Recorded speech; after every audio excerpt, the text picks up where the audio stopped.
So much has happened in the past like 4 hours of Stranger Things, and there's like one character I really want to talk about more than anything else, which is the Mind Flayer. Specifically talking about the Mind Flayer's connection to Vecna. But before I say any more words, there's gonna be spoilers. Spoilers. Okay, great. Now that I know you're cool, so Vecna is the Mind Flayer. I know, right? It's like, what a twist. Who would have saw that coming? Well, a lot of people did, but the point remains, what a twist. Anyway, now that season 4 is concluded and we know a heck of a lot more information about like everything, I wanted to make a full comprehensive guide to Vecna and the Mind Flayer because they're basically the same person.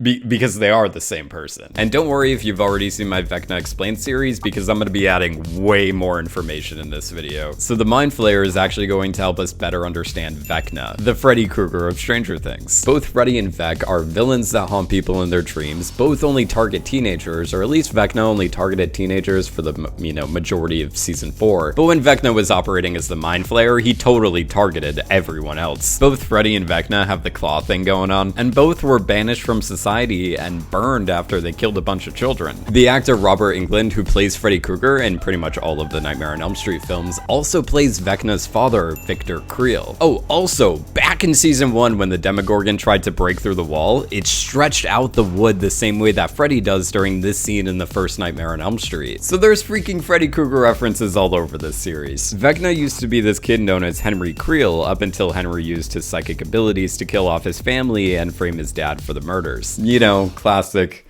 adolescent shenanigans. Henry killed off his family because he believed he lived in a world that was cruel and oppressive. A world dictated by made-up rules determined by seconds, minutes, days, and other measurements of time. This would make Vecna the antithesis of the nuclear family and the average small-town life that's associated with a place like Hawkins. A place where nothing ever happens. Nothing. However, I'm just gonna say it. I'm saying it. Vecna is kind of a hypocrite when it comes to this philosophy, because for someone who is against the mundane routine of our world, his killings are very timed and repetitive. Vecna's ritual of him taking a life has a 6-day timeline, possibly based on the 6 days Henry spent in a coma, and each victim gets claimed 24 hours after their first vision. The clock is also ticking 4 times for the 4 kills that he needs to perform. Anyway, going back to Vecna's origin story, in 1959, Henry became the first of Dr. Brenner's test subjects at the Hawkins facility. Henry's father, Victor Creel, was framed for the eyeball murders and was subsequently locked away at Penhurst Asylum. Henry was declared dead, and when he woke from a coma, Brenner had imprisoned him at Hawkins, marking Henry as his new identity, number 1. And I feel like this is as good of a time as any to mention Terry Ives. This woman right here, who is part of an MKUltra study in college, she didn't know she was pregnant during the time she went through the experiments, so she ended up giving birth to a kid with superpowers. That child would later be known as Jane, who would go on to be known as 11. The government erased Jane's birth certificate and record from the hospital, then paid off everyone to confirm that Terry had a miscarriage, although she didn't. Hawkins took Jane, or now 11, from her mother and made her another test subject at the facility. When looking at 11's backstory, it's safe to assume that the other test subjects at Hawkins pre-massacre were given their psychic abilities the same way as 11, as all their mothers must have went through some experiments, which would explain how Hawkins Lab knew how to get a hold of these kids. And I also think it's safe to assume that Henry was given his powers under similar circumstances, explaining how Henry's mother knew that Henry was messing with the family. And it would also explain why she wanted to send him away to someone like Dr. Brenner. Over time, Dr. Brenner realized that he was unable to control number 1, so Brenner placed this implant in his neck that would subdue his psychic abilities. An implant ironically referred to as soteria, meaning deliverance, aka being set free. Brenner continued working on the new group of numbers or test subjects while forcing number 1 to work as a normal person at the lab. What could possibly go wrong? Over time, number 1 attempted to slowly turn 11 against Dr. Brenner, convincing her to escape with him. Then number 1 brings 11 to the boiler room, which is definitely another reference to Freddy Krueger. Freddy Krueger's boiler room in A Nightmare on Elm Street is equivalent to Vecna's torn apart house in the Upside Down. Anyway, the boiler room is where number 1 shows 11 an exit that she would later crawl out of. We see the exit point of this drainage pipe back in season 1 episode 2, The Weirdo on Maple Street. Anyway, in the boiler room, 11 frees number 1 from the implant, allowing number 1 to kill everyone at the facility, including all the test subjects. Where was number 8 during all this? Who knows? She definitely escaped beforehand. Is she still canon at this point? It's like really bothering me. After being given a whole heck of a lot of exposition, 11 denies number 1's offer to join him, responding with the first word she's ever said in the show.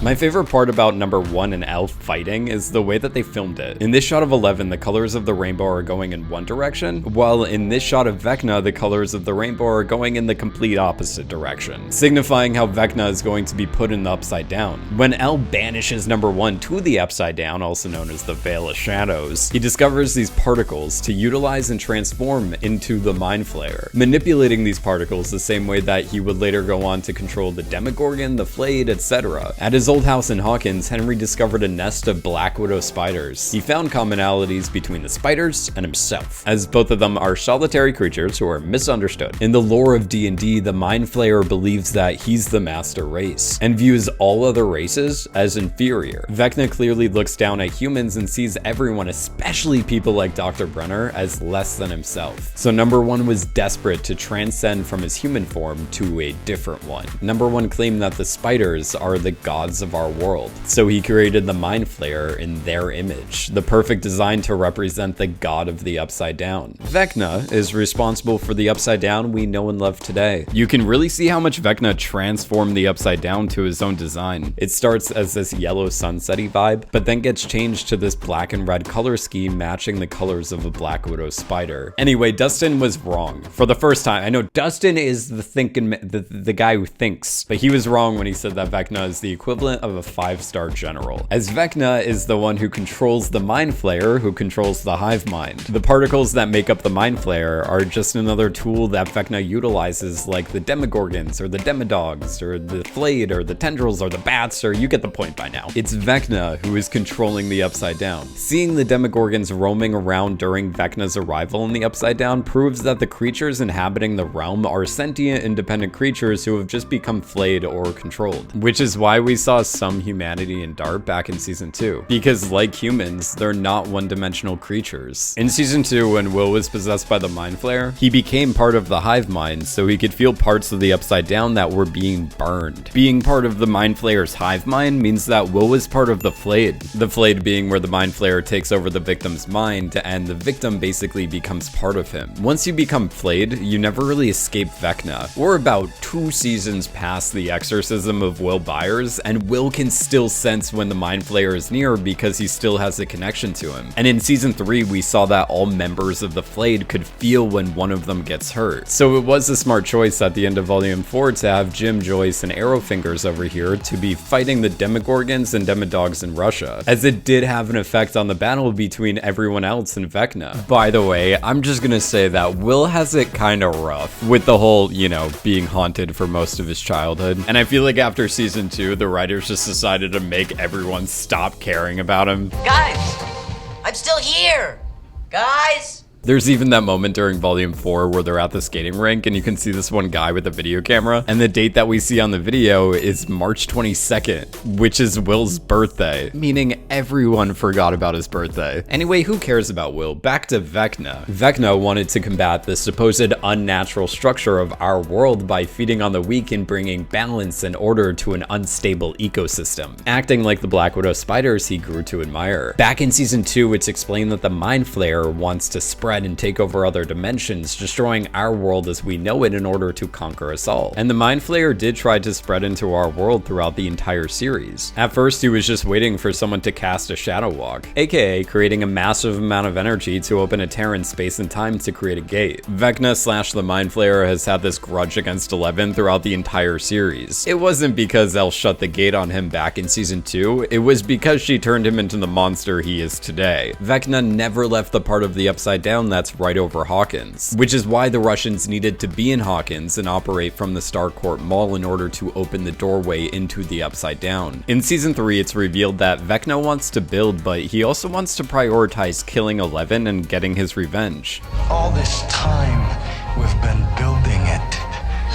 We've been building it for you. When Vecna first arrived in the realm, it looked like a foreign planet with no trace of Hawkins anywhere. So it appears that Vecna turned the Upside Down into a reflection of Hawkins in order to better carry out his plan of taking over everything. Vecna being revealed as the Mind Flayer means that Will and Billy were under the curse of Vecna, which is why the methods of breaking from the possession of the Mind Flayer and the curse of Vecna are pretty similar. So Vecna trained Eleven to focus on memories that made her sad or angry. This explains how Vecna / the Mind Flayer uses his own powers. The Mind Flayer is able to form such a powerful connection with his victims by using their past trauma to taunt them, which subsequently breaks them down and makes them weaker, getting the victim to the point where they have headaches or nosebleeds like 11 or 1 every time they use their powers. Vecna / the Mind Flayer uses his victims' sad or anger-inducing memories against them, going after his victims like he went after his father, as he made Victor relive the memory of ordering a shelling on a place where he suspected German troops to be. But Victor was wrong and his decision resulted in the death of an infant child. Vecna would end up doing the same thing to Chrissy, Patrick, Fred, Max, and Nancy. So the way to combat the curse of Vecna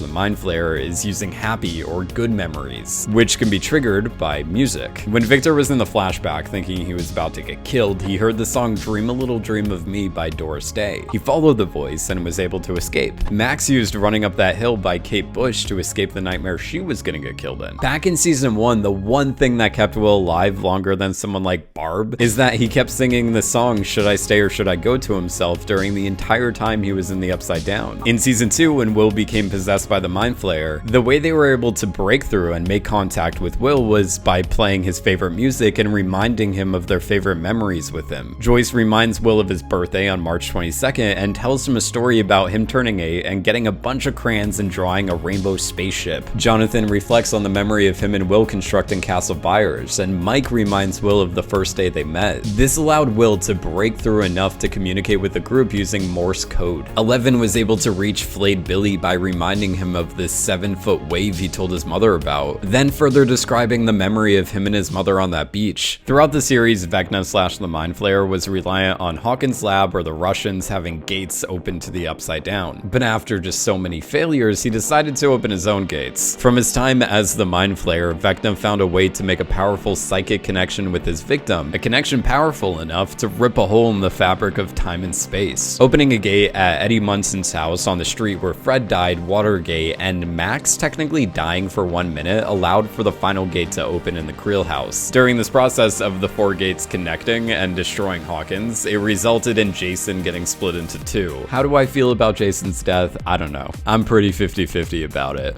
But the way Nancy shot Vecna out of the window was definitely a reference to the first Halloween film, where Dr. Loomis shot Michael Myers and he fell out the window. And then when Loomis went to check on the supposed dead body of Michael Myers, he was gone. Same with Vecna. So in my Vecna Explained Part 2 video, I went into a lot of D&D lore, and I mentioned that in the Dungeon Master's Guide 2nd edition, over time Vecna's hand will corrupt the user. And it gets to the point where the only way to remove the hand from the user is to chop it off. And then I predicted that for Stranger Things Volume 4 Part 2, they were going to chop off Vecna's hand, and that if I was wrong, I would literally eat my own shorts. I'm not kidding. I will literally eat my shorts. But, okay, so, okay, I guess I am eating my own shorts. But you know what? In my defense, at the time of making that video, I was under the impression that Stranger Things 4 was going to be the last season of Stranger Things, and that there wasn't going to be a season 5. So I still think that's a valid prediction, that they are going to cut off Vecna's left hand at one point. So even though I'm eating my own shorts in shame,